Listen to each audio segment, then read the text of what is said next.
It must be my birthday. Or the day before. She gave me bacon. Bye, honey. Bye. Back to work. Shut up. I know sometimes I'm mean to my wife, but it's all in pure fun. She's cleaning the grout right now because the grout in our house, since we bought it, that grout just went from white to just gross no matter how much you mop and clean it immediately.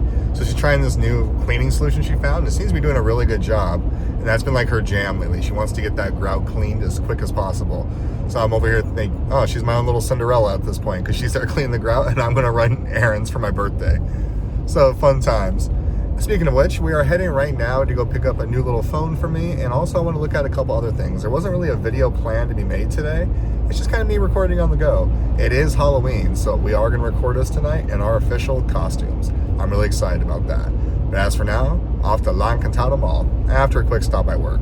Yep, stopping by on my day off again. I'm weird. This is not meant to be funny. This actually just happened.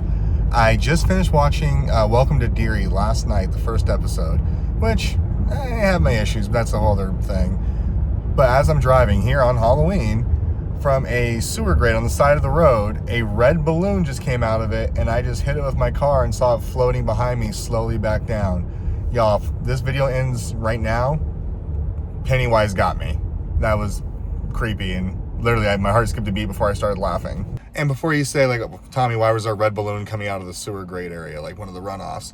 The house directly behind it was completely decorated with a ton of balloons outside. So I'm sure it came from there, but did it have to be a red balloon that was wedged down there that popped up in the middle of the street on Halloween? It's creepy. Fun facts. On our way to La Encantada. Fun fact, one of Dana and I's first actual dates was right up here at Blanco. We got there and tried to have some dinner. I ordered a vodka tonic. She ordered a glass of wine. And I noticed that they were both just sitting there, and we found out neither one of us really drank. So it was just because we were supposed to, because we were adults. Now we go to comic book conventions together. And I actually haven't been here since they remodeled the Apple Store, so I'm excited to see what it looks like. But I'm not going to record in there because, well, that's private. Stop being nosy. Just picked up my new phone from Apple. I'm going to go home and get it activated. I'm going to come back and trade in Dana's. Kind of cool. I found out I can actually trade in her phone a little bit later. Right now, I'm just looking at this weird pumpkin until a couple other stores open. So I want to check out a couple other things while I'm here. Mostly just window shopping and dreaming, but it never hurts. You never know. Maybe there's like a crazy deal over here at Tiffany's for 80% off something. Probably not. I do have a couple little beefs, but that's more of me just being a consumer and feel like I was not listened to, which is a common complaint in our world. And when I say have beef, it's not real beef per se. It's just the gentleman that helped me, although really nice, really polite, really did not want to take the time to listen. I had a couple questions, and I even said beforehand, hey, I work in the tech field. Normally I do this through my work, but I wanted to do it a little bit different this time. And when I went to ask questions, he would cut me off before I was even done speaking and not let me get a word in. That kind of drives me nuts when you're trying to have a back and forth conversation. But at the end of the day, he wasn't rude or anything. It's just, not something that I enjoyed. But I got my device. I'm going to bring Dana's phone back later for the trade-in and hopefully get some money back for it. All good days. And I decided to go with that orange. I do like the orange because it's a little bit different, a little bit kooky, and it's hard to lose it. So, yeah, we'll see how I like it. And it's always fun coming to this mall. It's what we like to refer to as the rich person mall here in town. You got the Lululemon, you got the Tiffany & Company, you got the Swarovski, Williams-Sonoma. I mean, all the things that you associate with Beverly Hills and the Kardashians, I guess, is here.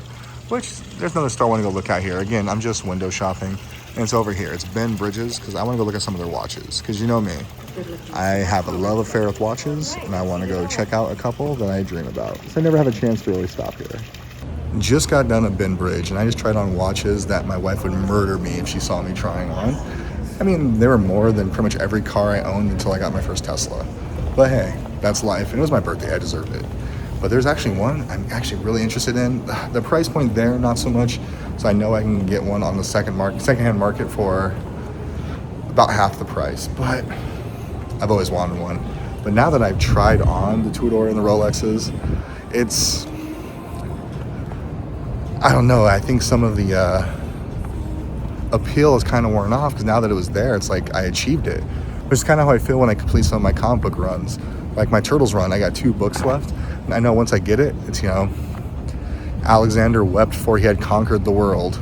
That's how I would feel. It loses a little bit of its luster. But the pursuit, the hunt, the thrill, that's where I'm coming from. If I do get it.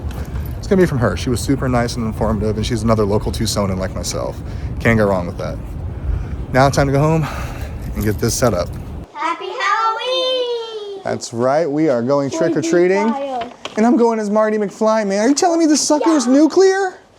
Look, I even got my Save the Clock Tower. Yeah. I even got my Back to the Future DeLorean. I've actually had this longer than they both have been alive. I really do love this movie. Now we're gonna go ahead, get in the car. We're gonna head over to their aunt's house. And we're gonna go trick-or-treating in their neighborhood. You guys ready to go back in time? Yeah. We gotta save the kids. Well, your kids, my kids. It's hard to do these plot lines with them. Let's head out. And before we go trick-or-treating, we have to make a Diet Coke stop. Apparently we forgot to get Diet Coke. Ready, guys? Yeah. Trick-or-treating starts with Diet Coke. So guys, in the movie, Marty drinks a Pepsi free, but they don't make Pepsi free anymore. And if you want a Pepsi, you're gonna pay for it, Mac. So instead, I got a Pepsi Zero. Now the costume's complete. It's sugar-free soda. So this one, it's close enough. It's dark, but we're finally together. Marty with his Jennifer. But we're getting worn out. Charlie still wants to go trick-or-treating. Like, I know you all can't see us right now, but here. Charlie is the only Minecraft Jedi there is. Yeah. I think is where we're gonna end it. You probably didn't get a whole lot of footage tonight because we were out there trick-or-treating. Now, wrapping it up, calling it evening. Happy Halloween. Next time you see me, I will be slightly older.